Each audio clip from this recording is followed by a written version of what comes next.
Okay, so in part two of the lecture here, I'm talking about the media and popular culture in a little bit more depth from different sociological perspectives. So, I'll just get that up. Okay, so as I was kind of mentioning before, sociologists are particularly interested in studying the media and pop culture because it sheds a light into all of our day-to-day lives and really kind of is a nice way of looking at that structure and agency divide. Particularly as media has become such a dominant kind of force in our lives. It's really like a daily experience. It's more than that now. It's like an hourly, if not every minute experience. Forms of entertainment, the information that we're kind of exposed to, all these kind of things are very, very central to how we make meaning and how we relate to others. Importantly, media is a huge industry. And so therefore, from a critical perspective, much of the kind of activity that goes on in the cultural industries is seen as being driven by profit interests more so than, say, creative interests, or more that's like more generally what's good for humans. So this means that media and pop culture becomes a site of socialization that imparts knowledge and customs and norms, but from a critical perspective, there's kind of questions about like, are these customs and norms and the knowledge and information that's being disseminated actually, good or bad? Is it actually, making people happier? Is it actually keeping people informed? Or is it like maybe doing the opposite of those things? So that's kind of the broader like ideological understanding of the media, that it's like almost like a needle injecting us with information, and we don't really get a chance to interpret it in our own way. There's more kind of so there's less critical positions that kind of see the media in some ways as that, but also as humans we kind of get to express our creativity or artistic or even our kind of day-to-day taste through pop culture. But more than that, we can also have the faculties to critically engage with the messages that we're getting, and we don't all just kind of suck it up like a sponge. That there's we have some ways of interpreting these things that might necessarily see us reflect dominant ideologies and be a cultural dupe. These are kind of key questions that sociologists engage with. So we've looked at in the course kind of talked about the functional and conflict traditions. I will say don't get caught up too much in trying to put various concepts or theorists or whatever in these boxes. The best off more thinking that functionalism and conflict aren't theories per se. They're kind of genres of theories. So, if I was asking you to tell me what a horror movie is, tell me what a movie is, you wouldn't say a horror movie, you would probably tell me a specific movie. Just saying, so if you were to say, if I was to say, tell me what a concept is, you wouldn't say conflict, you would say more something like ruling class. These functionals and conflict categories are things that we kind of put different concepts in. They're not theories in and of themselves. But again, don't worry too much about kind of getting the right ones with that kind of stuff. Of course, many of the theories that we're telling you about kind of do both of these things at once sometimes. When it comes to the media, these kind of broad traditions have specific understandings of what the media is that are quite different though. From the functionalist idea, the media can be something that kind of can help us act together, help us kind of have some shared norms, help us learn about how a society should function. In this sense, the media should kind of act as kind of guardian, watchdog kind of things, protecting the interest of citizens, maintaining consensus on values and stuff like that. In this sense, for instance, from the functionalist point of view, media shouldn't encourage deviance. It should kind of try and preserve social order through the kind of notion of the public sphere, kind of this mass forum where we can kind of get together and be informed and debate about how life should be. I really like that idea of the media, but it's certainly in practice not really what it is. And I think the conflict position gives us more kind of understanding of how it actually works. So really for me, the functional point of view and the conflict point of view are best viewed between a kind of idealistic point of view and a realistic point of view. It'd be great if the media was like the functionalists kind of would like it to be, but it's much more like how, in reality at the moment anyway, how the conflict theorists see it. The idea that the media is neutral these days is kind of almost laughable. It seems like most media outlets today are very obviously biased to the point they're almost like cheering for various kind of political parties and that kind of thing. And you can see this is particularly the case with the Murdoch press that I'll talk about in a minute. So from a critical perspective, the idea is the media is owned by specific people, i.e. the ruling class, and therefore pretty much all the things that they disseminate through their businesses and media conglomerates reflects their interests, reflects the government and business nexus that controls kind of how we live, and the things that the media promotes is the things that the ruling class want. I'll talk in that in some detail throughout the rest of the lecture. So in particular, ownership has been seen as a real key problem from a sociological point of view in terms of that kind of functional idea. If particular people own it, they therefore have their values reflected. It doesn't even have to be directives. I mean, if you want to work for Murdoch, you know what his politics are, and therefore it's likely as a journalist you're going to kind of act that out if you want to keep your job. So it doesn't necessarily need to be like instructions to report things in a biased way or whatever. It just kind of happens more organically through the culture of particular companies and industries. Gramsci coined the idea of hegemony, though, to kind of think critically about how this kind of works. Hegemony is this idea that dominant ideology can't be static and just be always oppressive, because if that was the case, following Marx, there'd probably be some kind of revolution where those kind of being oppressed would rise up. Hegemony is kind of this moving equilibrium where the kind of those that rule have to kind of at some stage kind of give up some of their rights or give more rights to those that are being oppressed. And the media in this way is kind of seen as a key disseminator of that, particularly through notions of consumption that I'll talk about in more depth later in the lecture. When it comes to ownership here, the hegemonic kind of notion here means that those that rule, so those that own these companies get to kind of ascribe their values, but can't always just be kind of beating us over our heads with that kind of stuff. So there'll be kind of more critical shows, for instance, pop culture's not necessarily always reflecting, capitalist ideals. There'll be kind of shows that kind of reveal some of that stuff sometime in this kind of moving equilibrium of kind of what appears to be a conversation, but is more so really dominated by one side more than the other.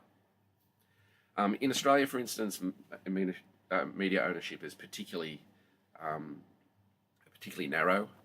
There used to be laws that kind of separated whether you could own kind of TV stations or radio and newspapers in different cities, but like over the past 20 or 30 years, those rules have largely been watered down, and so there's kind of very few owners of the particular media companies in Australia at the moment.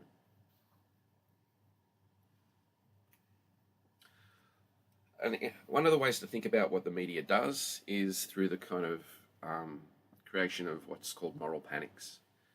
And this is a kind of critical orientation towards news in particular, news information, and a way of thinking about like the different values that are promoted through news that is kind of at least tries to frame itself as being neutral.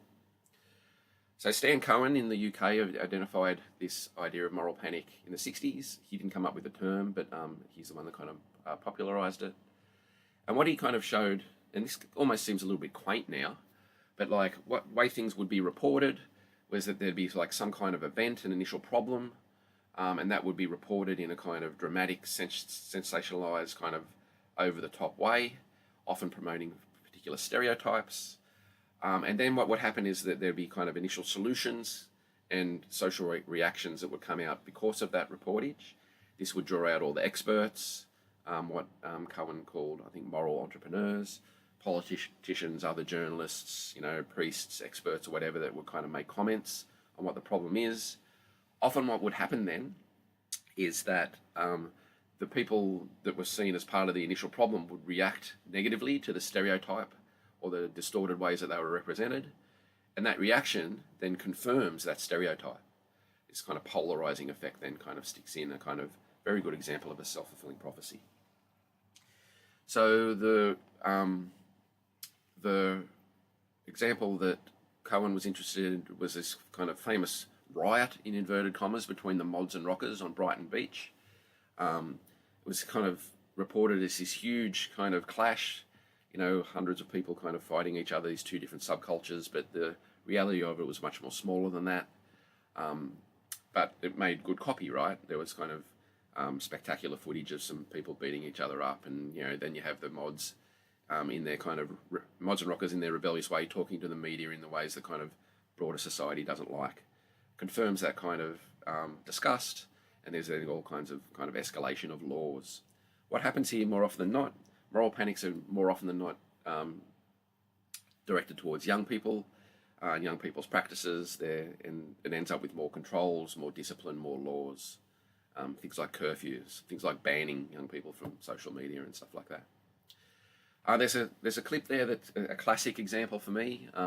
Emo reporting on Today Tonight about 15 years ago. So if you want to stop here and have a quick look at that, you'll kind of see what I'm talking about there, where there's a horrible instance of two young girls committing suicide, but then their subculture of emo is kind of blamed for it, which kind of completely reverses what subcultures are. And I'll talk about subcultures later in the lecture. So there's a trigger warning there in terms of that clip. If you do want to watch that, it has self-harm and mentions of violence and suicide in it. A really interesting theorist about media was writing from the 60s through to the 90s is Jean Baudrillard, a French postmodern theorist. And seems in many ways, I think when Baudrillard died, I think about 10 or 15 years ago, the Susan Sontag argued that his concepts were well ahead of their time, and it's only kind of in the future that we'll probably appreciate them more. And I think in some respects that's starting to play out today. For Baudrillard argued that as media become to dominate our lives more and more, essentially we live in what he called a simulation. That at first we would find it harder and harder to disseminate the difference between truth and fiction and real and unreal, but importantly we would actually after a while cease to care anyway. For Baudrillard, it's impossible to kind of find out the truth, even from the news, because things are always a kind of distorted representation of what's going on. The example he uses, a good example he uses in one of his books called The Gulf War Did Not Take Place, which was going on in the early 90s. CNN in the US was kind of, the 24-hour news channel, crossed over to the Gulf to get a report for what was happening. The reporter, I think, was in Bahrain. When they crossed over, that classic live TV moment where they weren't quite ready, the reporter turns around and you could see that the reporter was actually watching television to report back to the television station in the US. They weren't on the ground at the war, they were watching other news media feeds. So for Baudrillard, examples like this create a kind of hall of mirrors, that the original or the truth gets increasingly lost as kind of meaning bounces around, and it's impossible for us to kind of see the original. So not only is the news media part of this, our kind of consumption of movies and film and stuff like that as well, we increasingly, Baudrillard argues, will kind of not disseminate between real information and fictional information. I mean, I reckon most of the things that I know about the US, for instance, came through watching The Simpsons, not necessarily reading books about history. So for Baudrillard, and this is important, we will increasingly end up with what he called parasocial relations. Relations where we kind of have almost emotional connections with people we don't know, celebrities, sporting people, musicians, that we feel as important and we feel as many emotions for as people in our real lives. For Baudrillard, this means we live in a kind of what he calls a hyper-reality, where everything seems kind of bigger, brighter, more sensational, and we kind of consume that and can increasingly very little tell the difference between, IRL and the hyper-reality. What's an interesting thing here, which is kind of a central irony, is that Baudrillard argued that what we all crave here as the ultimate spectacle in terms of what we all want to see is that we also are kind of creeping towards the end of the world, and we want to all see that. And this is an interesting thing, I think, in terms of what's going on in the world now, the passivity of what he called the masses, in terms of reacting to many of the horrific things that are going on, and you could argue in terms of climate change as well. For Baudrillard, he argued that we all kind of know we're moving towards some kind of apocalypse, and we actually want to view it as the kind of ultimate spectacle. There's kind of a deep kind of French irony going on in terms of what he's writing about there. We'll talk about this in much more detail in a future week, but obviously the media is much more digitalized now. It's not this kind of one-way TV, radio thing. We're moving towards what Nick Cernak called platform capitalism, where increasingly our consumption of media is done through these huge privately owned platforms. For someone like Mackenzie Walk, they argue that this is kind of a new means of production on top of the current one, a kind of virtual digital layer of means of production on top of the means of production of material things. Again, I'll talk about that a little bit next week. For people writing from this perspective, things like Facebook, Twitter, TikTok, Spotify, Netflix, YouTube, Google, Microsoft, these things now are culture as much as like things like pop music and films. The companies, the platforms themselves are increasingly the drivers and owners of culture. IP, intellectual property, is kind of one of the key things, the way that people make money now. So these kind of huge industries are just as important in terms of multinational corporations that make stuff, that own the oil or cars industry and security and that kind of thing. What's interesting about this, though, is we participate in this kind of media more and more. It's not just a one-way street. Our activities on these platforms also influence the platforms. And again, I'll look at this in much more detail later on. So, to conclude this part of the lecture, is the media good or is it bad? These aren't really the questions that sociologists ask. We're interested in more in the kind of their effects, their inequalities, and how kind of our cultural norms and things we take for granted are disseminated through these things, and therefore the way that people engage with them critically or not.